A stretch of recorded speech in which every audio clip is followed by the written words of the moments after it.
राम राम जी दोस्तों, कैसे हैं आप लोग। उम्मीद है मस्त होंगे, भले चंगे होंगे। दोस्तों आज मैं आप लोगों को बहुत ही खूबसूरत मऊर साज का गीत सुनाने जा रही हूँ। अगर आपको गीत अच्छी लगे तो प्लीज़ चैनल को सब्सक्राइब करने के बाद जो बगल में घंटी के निशान है उसे भी क्लिक करके ऑल जरूर करिएगा, लाइक कमेंट जरूर करिएगा। अंगना में बहे गंगा मैया, सुंदर वर खेवत नैया। अंगना में बहे गंगा मैया, सुंदर वर खेवत नैया। मंदा के माथे पे ओ मौरा सोहे, मंदा के माथे पे ओ मौरा सोहे। मौरा सवार बहनोइया, सुंदर वर खेवत नैया।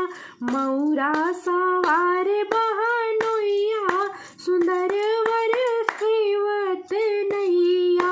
अंगना में बहे